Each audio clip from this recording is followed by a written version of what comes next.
बिहार के छपरा में जहरीली शराब से 73 लोगों की मारे जाने की खबर है। वहीं सरकारी आंकड़ों में 34 लोगों की मौत बताई जा रही है। उधर जगह जगह छापेमारी जारी है। वहीं गोपालगंज में पुलिस टीम अलर्ट हो गई है। थानों में जब्त लाखों की शराब की बोतलों पर जेसीबी मशीन चलाई गई। उधर छपरा शराब कांड को लेकर विधानसभा में मुख्यमंत्री नीतीश कुमार ने कहा कि शराब से मौत होने पर सरकार कोई मुआवजा नहीं देगी। वहीं नीतीश सरकार विपक्ष के निशाने पर भी है।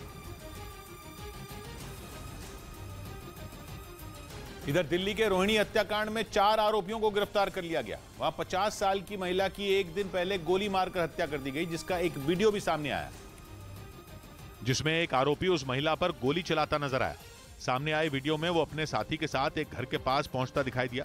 जैसे ही वो वहां पहुंचा, उसने घर के अंदर मौजूद उस महिला से बहस शुरू कर दी, जो बाद में इतनी बढ़ गई कि उसने उसे गोली मार दी। आपके नशे में थे, वो यहाँ पे आए, उन्होंने देखा, मौके पे उन्होंने शॉट करके लेडी को और भागे वहां से। गोली लगने से जहां महिला की मौत हो गई, वहीं आरोपी वहां से फरार हो गया, जिसके बाद मौके पर पहुंची पुलिस मामले की जांच में जुट गई और 4 आरोपियों को गिरफ्तार कर लिया। आरोप है कि उस महिला की बहू के भाइयों ने उसे गोली मारी।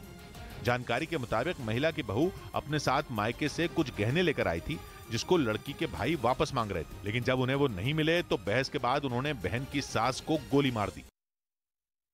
मुंबई में आज बीजेपी और महाविकास अघाड़ी आमने सामने होगी। मोर्चे के जरिए महाविकास अघाड़ी यानी एमवीए अपना शक्ति प्रदर्शन करेगी, तो बीजेपी माफी मांगो आंदोलन के जरिए अपनी ताकत दिखाएगी। दोनों पार्टियों के मोर्चे और आंदोलन को देखते हुए मुंबई पुलिस ने भी अपनी तैयारी कर ली है। मुंबई में सुरक्षा के पुख्ता इंतजाम किए गए हैं। 2000 से ज्यादा पुलिस बल सुरक्षा व्यवस्था संभालेंगे। ड्रोन के जरिए भी निगरानी रखी जाएगी।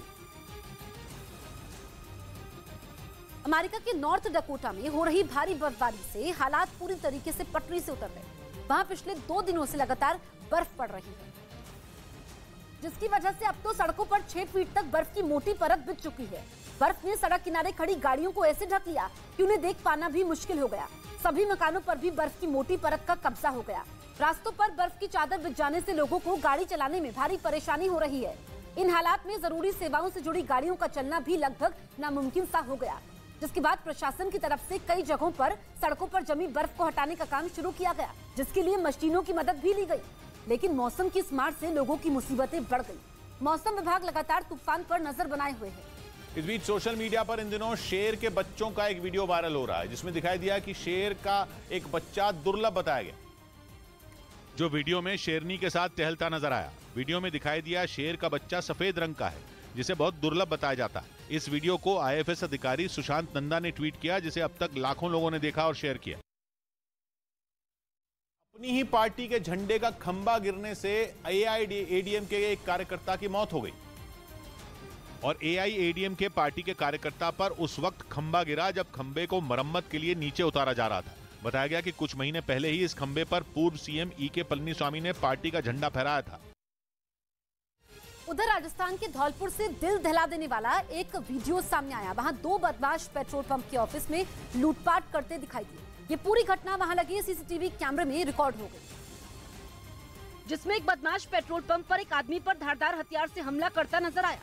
इस घटना का जो वीडियो सामने आया, उसमें कुछ लोग पेट्रोल पंप के ऑफिस में काम करते दिखाई दिए। तभी 2 लोग दफ्तर में घुस आए और वहां मौजूद पेट्रोल कर्मचारियों को धमकाकर पैसे निकालने को कहने लगे। जब वो लोग नहीं माने तो वो बदमाश तोड़फोड़ करने लगा। इस बीच एक कर्मचारी उस बदमाश से भिड़ गया, तो उसने कुल्हाड़ी से हमला करने की कोशिश की, तो वहां मौजूद कर्मचारी दहशत में आकर पीछे हट गए। इसी का फायदा उठाकर बदमाश कैश काउंटर से पैसे निकालकर फरार हो गए। धमकी देता है कि तुम्हें सबको मार दूंगा और पैसे लेके भाग जाता है। घटना की जानकारी मिलने के बाद पुलिस ने केस दर्ज कर लिया और आरोपियों की तलाश में जुट गई।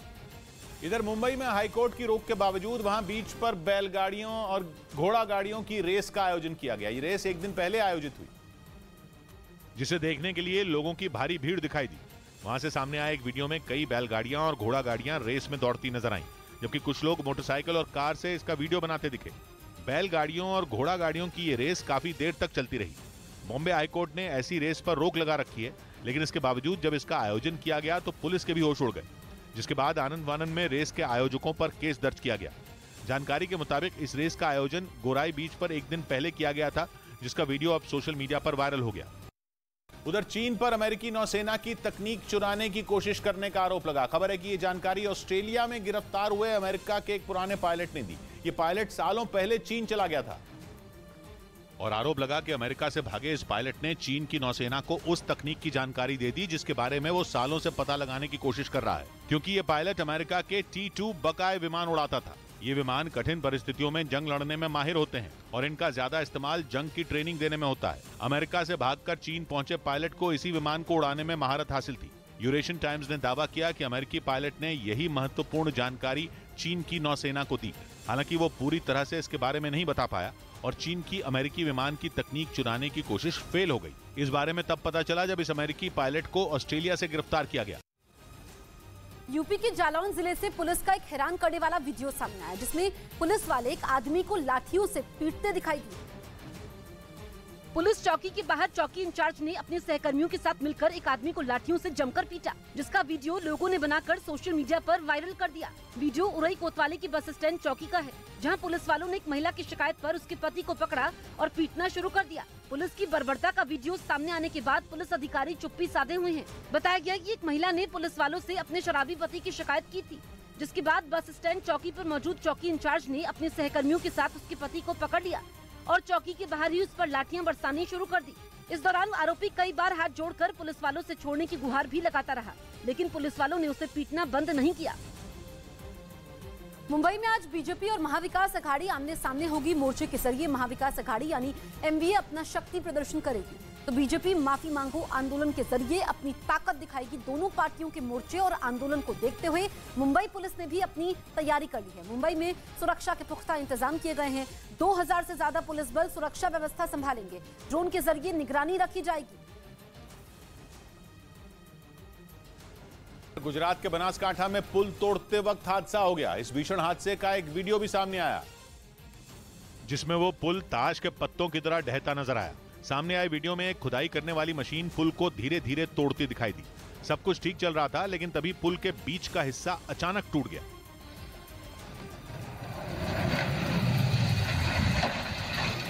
जिसके बाद खुदाई करने वाली मशीन के साथ उसका ड्राइवर भी नीचे गिर गया। इस हादसे में ड्राइवर को संभलने तक का मौका नहीं मिला। हालांकि जैसे ही वो नीचे गिरा, आसपास मौजूद लोगों ने उसे बाहर निकाल लिया। गनीमत यह रही कि उसे ज्यादा चोट नहीं आई। बनासकांठा के कांकरेज में इस पुराने पुल को तोड़ा जा रहा था, लेकिन तभी यह हादसा हो गया। इधर दिल्ली के मुख्यमंत्री अरविंद केजरीवाल और सत्येंद्र जैन पर ठग सुकेश चंद्रशेखर के लगाए आरोपों की जांच के लिए बनी कमेटी ने अपनी रिपोर्ट उपराज्यपाल को सौंप दी, जिसमें सुकेश चंद्रशेखर के लगाए गए आरोपों को गंभीर बताया गया। इसके साथ ही विशेष जांच एजेंसी से इस मामले को सुलझाने की सिफारिश भी की गई। सुकेश चंद्रशेखर के आरोपों की जांच के लिए दिल्ली के उपराज्यपाल ने 3 सदस्यों की जांच कमेटी बनाई थी।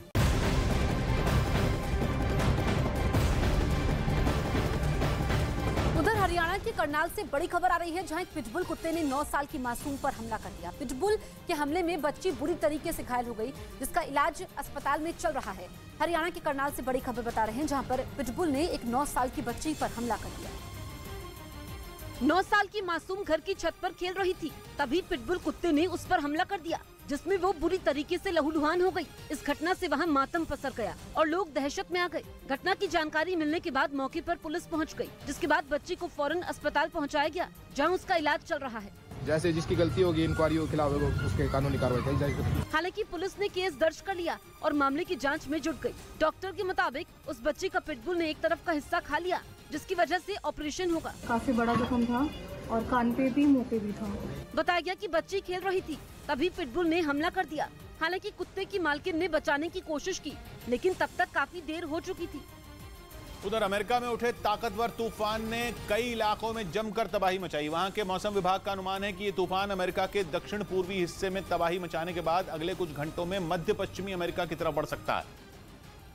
और यही वजह रही कि वहां के लोगों को पहले से ही अलर्ट कर दिया गया, क्योंकि लुइसियाना के न्यू ऑरलीन्स शहर में इस ताकतवर तूफान के दस्तक देने के बाद हजारों लोगों को बिना बिजली के गुजारा करना पड़ा। तेज हवाओं के कारण हर जगह तबाही का मंजर देखने को मिला। कई इमारतें तूफान के गुजरने से ढह गईं। कई जगहों पर सालों से तनकर खड़े पेड़ भी नीचे गिरे मिले। सड़क पर खड़ी गाड़ियों को भी काफी नुकसान पहुंचा। ताकतवर तूफान के गुजरने से कई इलाकों में बिजली के तार भी टूट गए, जिस वजह से कई हजार घरों की बत्ती गुल हो गई और वहां चारों तरफ अंधेरा छा गया। ऐसे में वहां राहत बचाव की टीमों ने अपना काम शुरू कर दिया। Few houses that are in there, totally destroyed.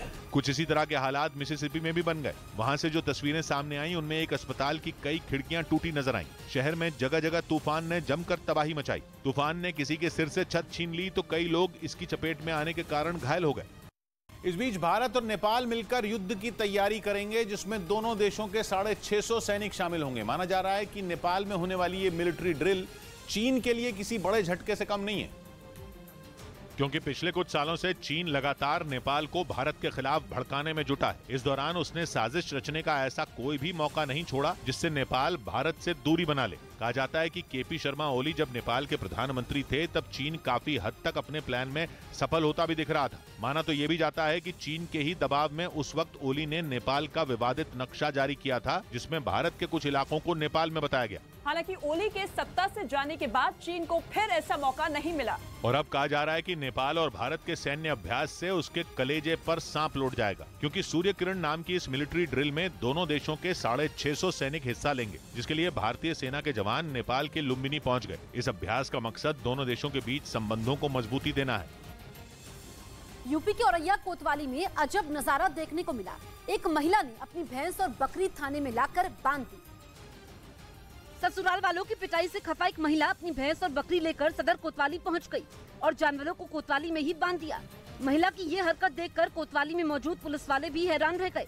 महिला ने बताया कि शादी में उसके मायके वालों ने भैंस दहेज में दी थी, लेकिन ससुराल वालों को भैंस अच्छी नहीं लगी, जिसको लेकर उसके साथ अक्सर मारपीट की जाती थी। और अब उस भैंस के साथ साथ महिला को भी घर से बाहर निकाल दिया, जिसके बाद महिला न्याय की गुहार लेकर अपनी भैंस के साथ सदर कोतवाली पहुंच गई और वहीं पर अपने जानवर बांध दिए। पहले तो पुलिस वाले भी हैरत में पड़ गए, लेकिन महिला की शिकायत सुनने के बाद उसे न्याय का भरोसा दिया और महिला को घर भेजा। साथ ही एसपी ने आरोपियों पर कार्रवाई की बात कही।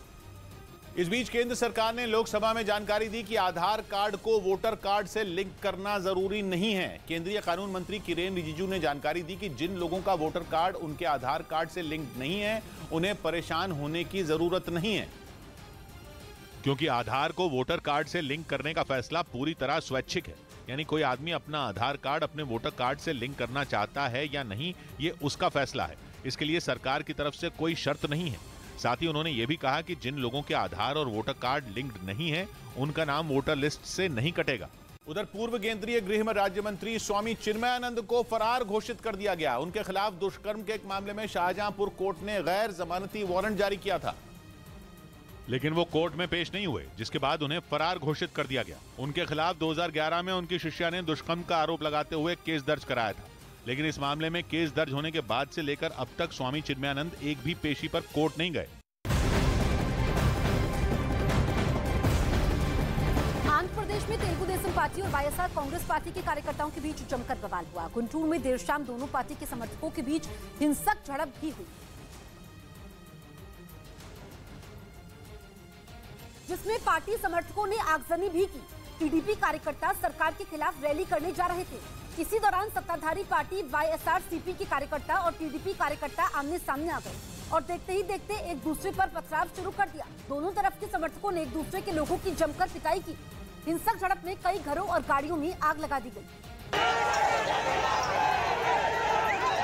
गुंटूर में भारी बवाल की तस्वीरें सामने आई, जहां दोनों पार्टी के सैकड़ों समर्थक हाथों में लाठी डंडे लेकर एक दूसरे पर हमला करते दिखे, जिसमें दोनों तरफ के लोगों को चोटें आई। दोनों पार्टियां एक दूसरे पर हिंसा भड़काने का आरोप लगा रही हैं। मामला बढ़ता देख पुलिस ने मौके पर बल का प्रयोग कर भीड़ को हटाया। साथ ही शांति व्यवस्था बनाए रखने के लिए धारा 144 भी लगा दी गई। इधर चीन और अमेरिका के बीच सेमीकंडक्टर चिप का विवाद WTO तक पहुंच गया। चीन ने अमेरिका पर वर्ल्ड ट्रेड ऑर्गेनाइजेशन के नियमों को तोड़ने का आरोप लगाया, जिसमें खास तौर पर महीने भर पहले अमेरिकी संसद से पास हुए कानून को निशाना बनाया गया। अमेरिका के राष्ट्रपति जो बाइडेन ने पिछले महीने $280 बिलियन यानी करीब 20 लाख करोड़ रुपए से ज्यादा की योजना को मंजूरी दी थी। ये अमेरिका का ऐसा प्लान था जिसने चीन के कारोबार को बहुत बड़ा झटका दिया। चीन इस कदर परेशान हो गया कि अमेरिका की शिकायत लेकर वो वर्ल्ड ट्रेड ऑर्गेनाइजेशन के पास पहुंच गया।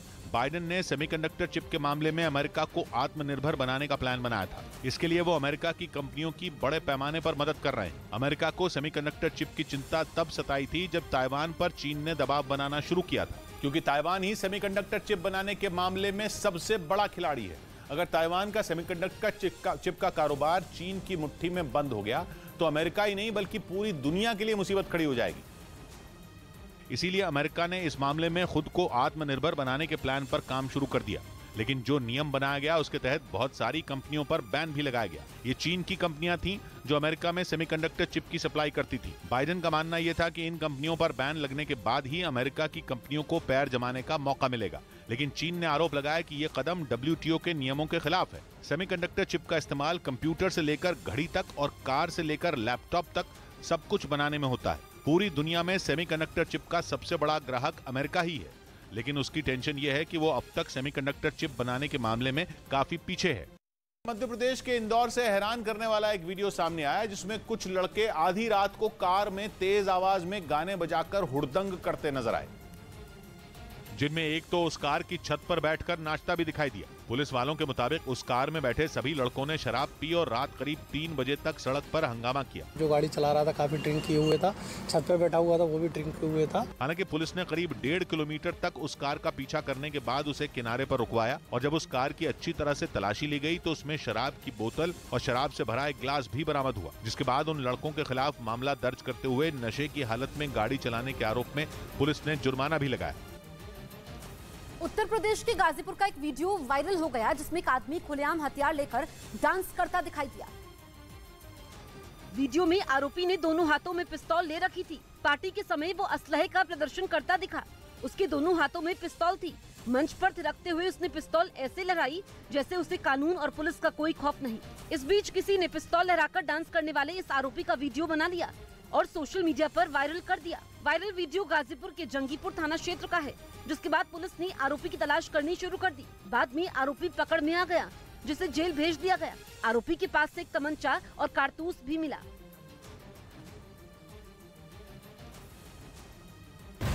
वीडियो में आरोपी ने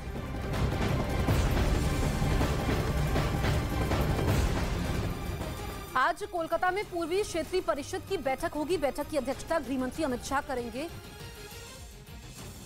इस वक्त की बड़ी खबर हम आपको बता रहे हैं, बिलावल भुट्टो के खिलाफ प्रदर्शन बीजेपी करेगी। बीजेपी का आज देशव्यापी हल्ला बोल है क्योंकि निजी हमले किए थे पाकिस्तान के मंत्री बिलावल भुट्टो ने पीएम मोदी के खिलाफ। इसी को लेकर के बीजेपी आज देशव्यापी आंदोलन कर रही है और कल भी हमने देखा था कि प्रदर्शन हुआ था।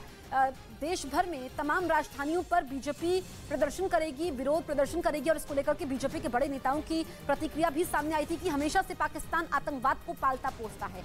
और अब बिलावल भुट्टो जो कि पीएम मोदी पर निजी हमले करते हुए नजर आए, उन्होंने विवादास्पद बयान दिया जिसकी हर तरफ आलोचना हो रही है कि पाकिस्तान खुद तो आतंकवाद के साथ हमेशा रहा है और ऐसे में बिलावल भुट्टो बौखलाहट में इस तरह के विरोध, इस तरह के बयान दिया है। तो बिलावल भुट्टो के खिलाफ आज बीजेपी का हल्ला बोल है। पाकिस्तान के विदेश मंत्री हैं बिलावल भुट्टो, जिन्होंने आपत्तिजनक बयान दिया था पीएम मोदी के खिलाफ और ऐसे में सभी राज्यों की राजधानी में बीजेपी विरोध प्रदर्शन करेगी। इस देशव्यापी प्रदर्शन में बिलावल भुट्टो का पुतला भी फूंका जाएगा। कल भी बिलावल भुट्टो के खिलाफ दिल्ली में पाकिस्तान के उच्चायोग के बाहर प्रदर्शन किया गया था। बिलावल भुट्टो ने पीएम के खिलाफ विवादास्पद बयान दिया था। बिलावल भुट्टो जो कि पाकिस्तान के विदेश मंत्री हैं और बीजेपी का कहना है कि किसी भी देश के विदेश मंत्री को इस तरह का बयान शोभा नहीं देता है। जब आप भारत के पीएम पर इस तरह के निजी हमले करते हैं, आपत्तिजनक बयान देते हैं, ये आपकी बौखलाहट दर्शाता है। और पाकिस्तान जिसने हमेशा से आतंकवाद का साथ दिया है, आतंकवाद के समर्थन में ये रहा है और पूरी दुनिया इसको जानती है। ऐसे में इस तरह का बयान अगर बिलावल भुट्टो दे रहे हैं तो उनकी मंशा भी जाहिर हो जाती है। और इस बीच ये तस्वीरें हम आपको जम्मू से दिखा रहे हैं, जहां पर देखिए किस तरीके से बिलावल भुट्टो का पुतला फूंका गया, यहाँ पर विरोध प्रदर्शन किया गया।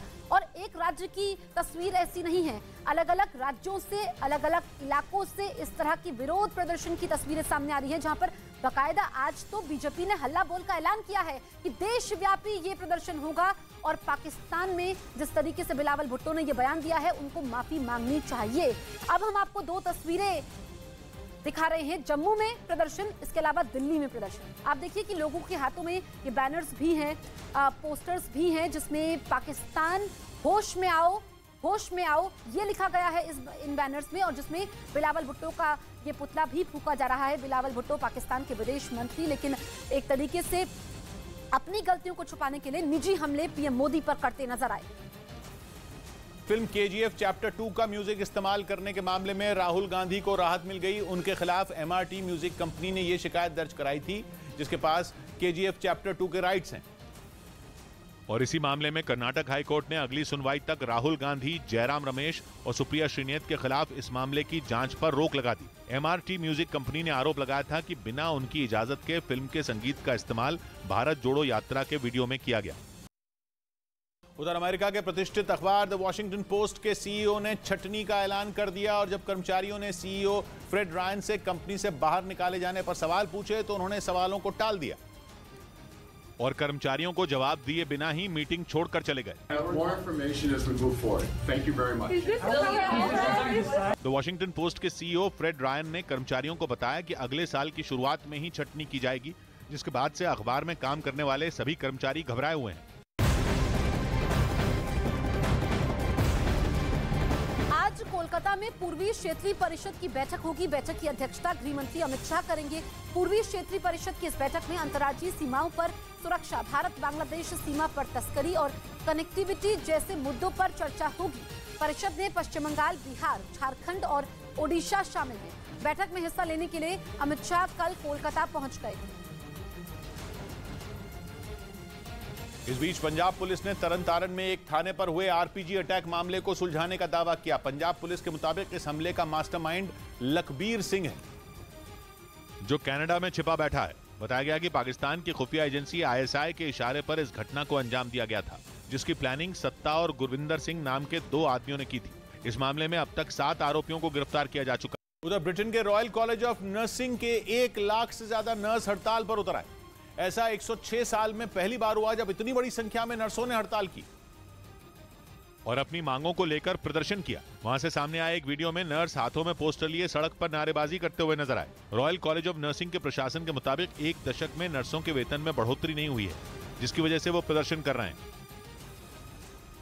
शाहरुख खान की फिल्म पठान पर विवाद थमने का नाम नहीं ले रहा है। धीरे धीरे कई प्रदेशों में फिल्म के बॉयकॉट की मांग बढ़ रही है।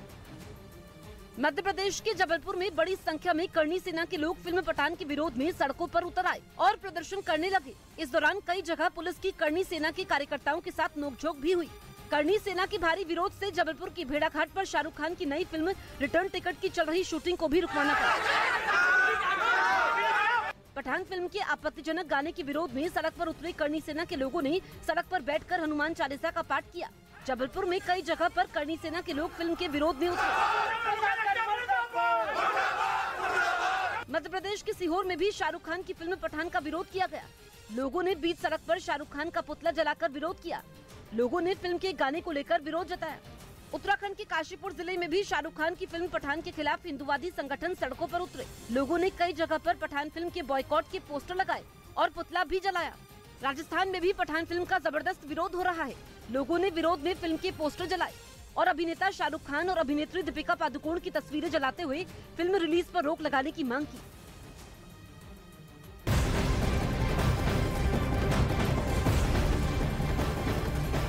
उधर हरियाणा के करनाल से बड़ी खबर आ रही है, जहां एक पिटबुल कुत्ते ने 9 साल की मासूम पर हमला कर दिया। पिटबुल के हमले में बच्ची बुरी तरीके से घायल हो गई, जिसका इलाज अस्पताल में चल रहा है।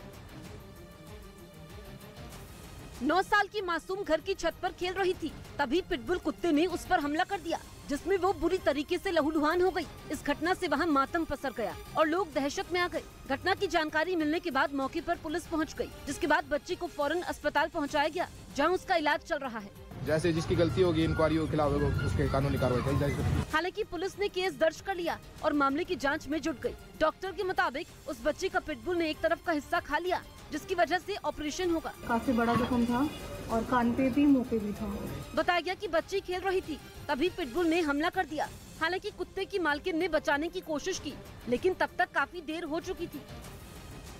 पाकिस्तान के सेना प्रमुख के LOC दौरे के बाद खबर आई कि आतंकी संगठन लश्कर-ए-तैयबा ने भारतीय चौकियों पर आत्मघाती हमले की साजिश रची है। पाकिस्तान का नया चीफ बनने के बाद पिछले हफ्ते ही आसिम मुनीर ने पहली बार LOC का दौरा किया था, जिसके बाद खुफिया एजेंसियों ने इस बात का अलर्ट जारी किया कि लश्कर के आतंकी भारतीय चौकियों पर आत्मघाती हमले की तैयारी में है। न्यूज 18 को मिले खुफिया दस्तावेज के मुताबिक हमले के लिए लश्कर के आतंकी डटोट नाम के एक गांव में जमा है। LOC के करीब ये गांव आधा पाकिस्तान में पड़ता है और आधा भारत में। दस्तावेज के मुताबिक डटोट गांव के पाकिस्तान वाले हिस्से में आतंकी हमले के लिए इकट्ठा हुए हैं। जिनके साथ पाकिस्तान की खुफिया एजेंसी ISI का एक अधिकारी भी मौजूद है और उसी की निगरानी में सुरक्षा बल पर आत्मघाती हमले की तैयारी की जा रही है। इसके साथ ही ISI ने जम्मू में टारगेट किलिंग की भी साजिश रची है। दस्तावेज के मुताबिक ये काम उसने जैश-ए-मोहम्मद को सौंपा है।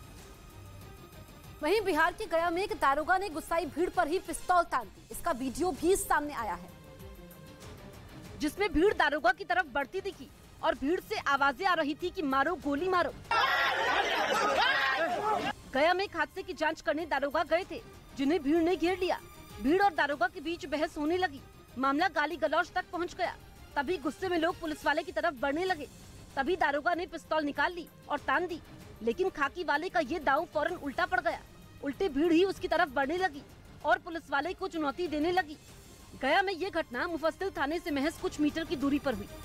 इस बीच बिहार का छपरा शराब कांड मामला सुप्रीम कोर्ट पहुंच गया। इस मामले में कोर्ट में एक याचिका दाखिल की गई, जिसमें घटना की जांच के लिए SIT बनाने के साथ मरने वालों के घर वालों को मुआवजा दिलाने की मांग की गई। सुप्रीम कोर्ट में यह याचिका तब दाखिल हुई जब बिहार के मुख्यमंत्री नीतीश कुमार ने विधानसभा में जहरीली शराब पीने से मरने वाले लोगों के रिश्तेदारों को मुआवजा देने से इनकार कर दिया। इस बीच CBI ने PNB बैंक घोटाले के आरोपी और भगोड़े मेहुल चोकसी पर 2 नई FIR दर्ज कर ली। मेहुल चोकसी पर बैंकों के एक समूह से धोखाधड़ी के मामले में ये केस दर्ज किए गए, जिनमें उनके ऊपर बैंकों के एक समूह से 6,300 करोड़ रुपए की गड़बड़ी करने का आरोप लगा। मेहुल चोकसी अभी कैरिबियाई देश एंटीगा एंड बारबुडा में, जहां से उनके प्रत्यर्पण की कोशिश जारी है। उन पर नीरव मोदी के साथ मिलकर पंजाब नेशनल बैंक से 14,000 करोड़ रुपए से ज्यादा की धोखाधड़ी करने का आरोप है। जालौन में उस वक्त कुछ लोगों का गुस्सा भड़क उठा जब एक आदमी ने अपनी 8 महीने की गर्भवती पत्नी की पिटाई कर दी। गर्भवती पत्नी को पीटने के आरोप में लोगों ने उसके पति को पकड़ लिया और पीटना शुरू कर दिया। आरोपी पति को पीटने वालों में गर्भवती महिला के परिवार के लोग भी शामिल थे, जिसमें कुछ लोग एक आदमी को पीटते दिखाई दिए। पूरा घर भर एक लड़के को मार रहा है इधर, ये देखिए कैसे मार रहे हैं। आरोपी पति की लोगों ने जमकर पिटाई की। इस बीच कुछ लोग उसे छुड़ाने की कोशिश भी करते नजर आए, लेकिन गुस्साए लोग उसकी पिटाई करते रहे। इस दौरान कुछ महिलाओं ने आरोपी को छुड़ाने की कोशिश भी की। आज बीजेपी पाकिस्तान के विदेश मंत्री बिलावल भुट्टो के खिलाफ विरोध प्रदर्शन करेगी। सभी राज्यों की राजधानी में ये विरोध प्रदर्शन किया जाएगा। इस देशव्यापी प्रदर्शन में बिलावल भुट्टो का पुतला भी फूंका जाएगा। कल भी बिलावल भुट्टो के खिलाफ दिल्ली में पाकिस्तान के उच्चायोग के बाहर प्रदर्शन किया गया था। बिलावल भुट्टो ने PM के खिलाफ विवादास्पद बयान दिया था।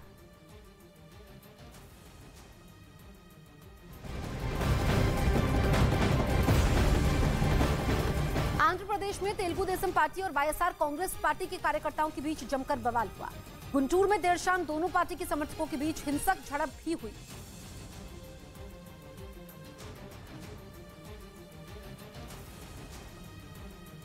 जिसमें पार्टी समर्थकों ने आगजनी भी की। TDP कार्यकर्ता सरकार के खिलाफ रैली करने जा रहे थे। इसी दौरान सत्ताधारी पार्टी YSR-CP के कार्यकर्ता और TDP कार्यकर्ता आमने सामने आ गए और देखते ही देखते एक दूसरे पर पथराव शुरू कर दिया। दोनों तरफ के समर्थकों ने एक दूसरे के लोगों की जमकर पिटाई की। हिंसक झड़प में कई घरों और गाड़ियों में आग लगा दी गई। गुंटूर में भारी बवाल की तस्वीरें सामने आई, जहां दोनों पार्टी के सैकड़ों समर्थक हाथों में लाठी डंडे लेकर एक दूसरे पर हमला करते दिखे, जिसमें दोनों तरफ के लोगों को चोटें आई। दोनों पार्टियां एक दूसरे पर हिंसा भड़काने का आरोप लगा रही हैं। मामला बढ़ता देख पुलिस ने मौके पर बल का प्रयोग कर भीड़ को हटाया। साथ ही शांति व्यवस्था बनाए रखने के लिए धारा 144 भी लगा दी गई। सेना को लेकर राहुल गांधी के एक बार फिर से बोल बिगड़े हैं। उन्होंने सेना के शौर्य पर सवाल उठाए। तवांग विवाद पर बोलते हुए कहा राहुल गांधी ने कि चीन अरुणाचल में हमारे जवानों को पीट रहा है। राहुल के बयान पर सियासी घमासान मच गया है। बीजेपी नेताओं ने राहुल गांधी पर जमकर हमला बोला है। वहीं असम के मुख्यमंत्री हेमंत बिस्व शर्मा ने कहा कि कोई भारत और भारतीय सेना से इतनी नफरत कैसे कर सकता है। राहुल गांधी चीन के विषय में दुष्प्रचार फैलाते हैं और भारत की सेना के मनोबल पर ही चोट करने का दुस्साहस करते हैं। आज जिस प्रकार से राहुल गांधी ने कहा कि अरुणाचल में हमारे सैनिक पिट कर आ गए, ये दिखाता है कि किस प्रकार से राहुल गांधी, चाहे सर्जिकल स्ट्राइक हो, चाहे बालाकोट एयर स्ट्राइक हो, उसे फर्जिकल कहना, खून की दलाली कहना कि चील कौवे मरे, या आज जब गलवान से लेकर तवांग तक हड्डी तोड़ पराक्रम हमारे सैनिकों ने दिखाया है, तो उनके साहस और शौर्य पर सवाल उठाने का दुस्साहस और महापाप राहुल गांधी ने किया।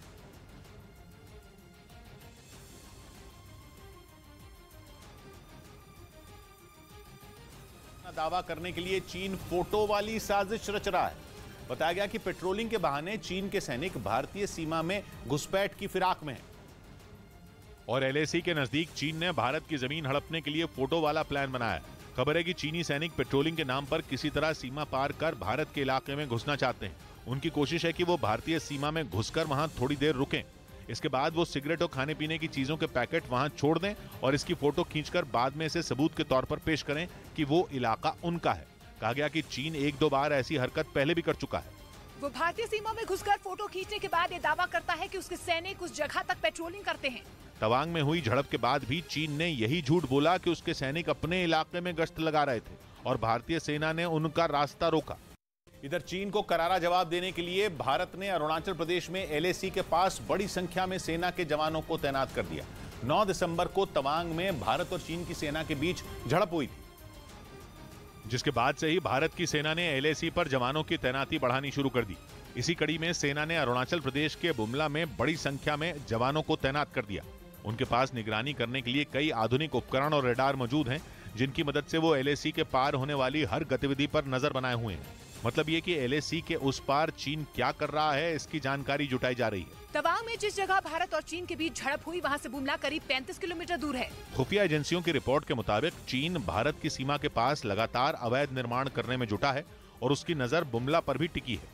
इसी वजह से भारतीय सेना LAC पर चीन को घेरने और उसे हर मोर्चे पर करारा जवाब देने में जुटी है। उधर जर्मनी की राजधानी बर्लिन में एक होटल के दरवाजे पर लगा 16 मीटर एक्वेरियम फट गया। यह एक्वेरियम इतना बड़ा था कि उसके फटने की वजह से होटल में पानी भर गया, जबकि उसमें मौजूद मछलियां और एक्वेरियम का मलबा सड़कों पर आ गया। इस घटना का जो वीडियो सामने आया उसमें होटल में पानी के साथ मलबा दिखाई दिया। यही नहीं, एक्वेरियम में करीब 10 लाख लीटर पानी होने की वजह से उसमें मौजूद मलबा सड़कों और गलियों में भर गया। घटना की जानकारी मिलने के बाद मौके पर पुलिस पहुंच गई, जिसके बाद होटल में मौजूद लोगों का रेस्क्यू किया गया। एक्वेरियम फटने की वजह से 2 लोग घायल हो गए, जिन्हें अस्पताल में भर्ती करवाया गया। एक्वाडोम एक्वेरियम किस वजह से फटा इसका पता नहीं चल पाया है। हालांकि पुलिस मामले की जांच में जुट गई है।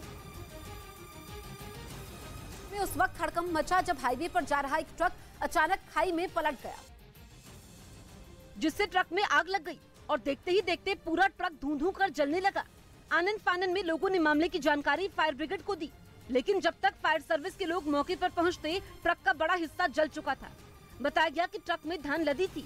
आग लगने की वजह से भारी मात्रा में अनाज भी बर्बाद हो गया। घटना परवलपुर थाना क्षेत्र की है। बेन से ट्रक धान लादकर बिहार शरीफ की तरफ जा रहा था।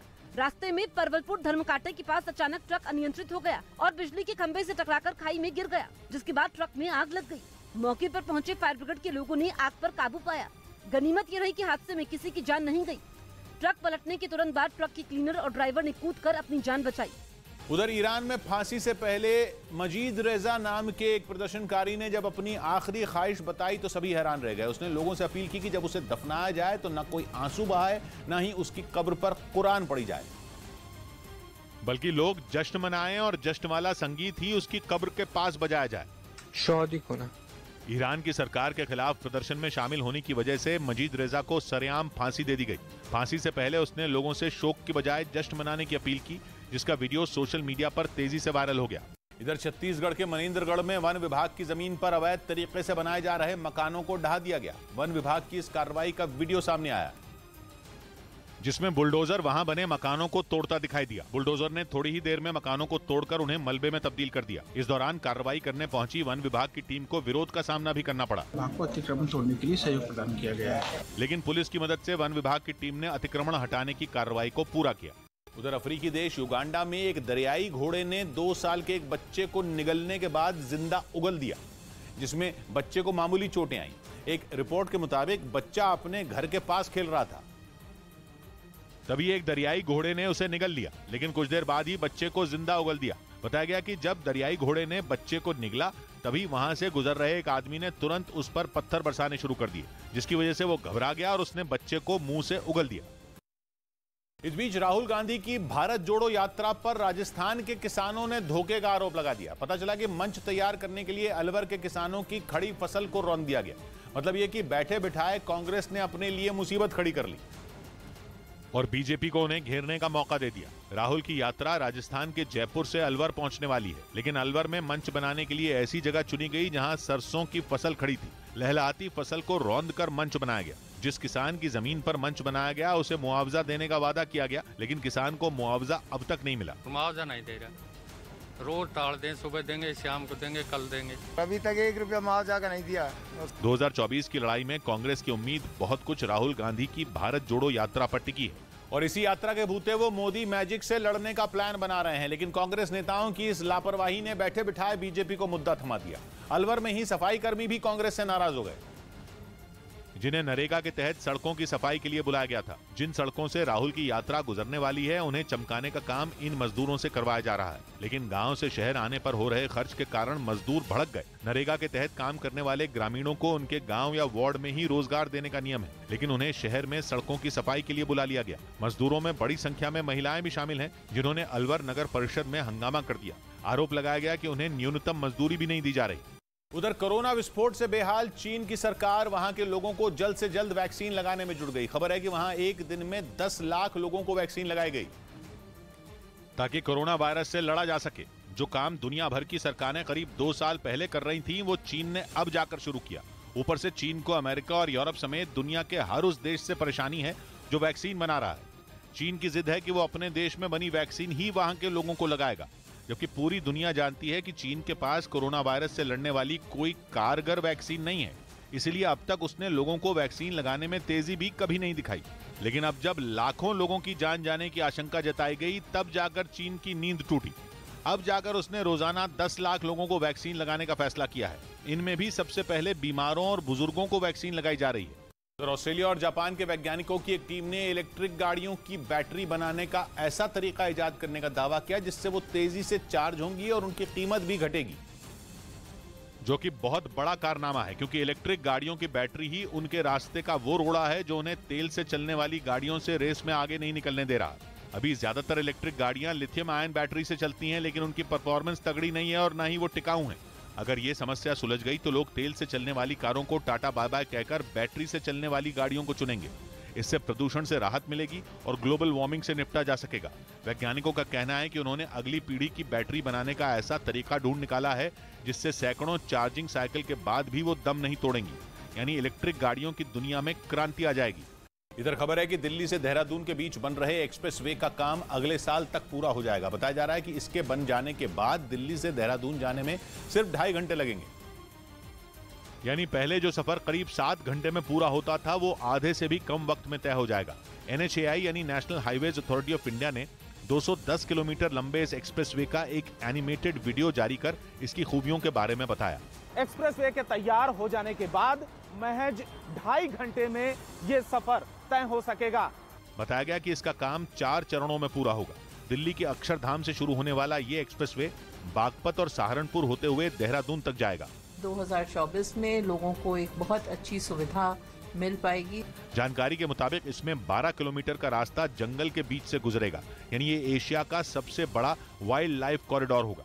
NHAI ने दावा किया कि इससे न सिर्फ लोगों को लंबे जैम से निजात मिलेगी, बल्कि 4 राज्यों से होकर गुजरने वाले इस एक्सप्रेसवे से व्यापार को भी बढ़ावा मिलेगा। इधर मेक्सिको की खाड़ी में एक हेलीकॉप्टर क्रैश होकर समंदर में जा गिरा, जिसकी वजह से उसमें मौजूद कई लोग समंदर में डूब गए, जिसकी जानकारी कोस्ट गार्ड को दी गई, जिसके बाद तुरंत रेस्क्यू का काम शुरू किया गया। जो तस्वीरें सामने आई उनमें एक जवान रस्सी की मदद से समंदर में उतरता नजर आया। देखते ही देखते कई जवान समंदर में उतर गए। इसके बाद उन जवानों ने समंदर में डूबे लोगों को नाव में बैठाया, फिर रस्सी की मदद से सभी को हेलीकॉप्टर में खींच लिया। बताया गया कि रेस्क्यू ऑपरेशन के समय एक हेलीकॉप्टर और एक नाव की मदद से 3 लोगों को बचा लिया गया। यह हादसा उस वक्त हुआ जब हेलीकॉप्टर अमेरिका के लुइसियाना के एक रिंग प्लेटफॉर्म पर उतरने की कोशिश कर रहा था। आज तक को पछाड़ न्यूज़ 18 इंडिया बना भारत का नंबर 1 न्यूज चैनल। देखते रहिए न्यूज़ 18 इंडिया।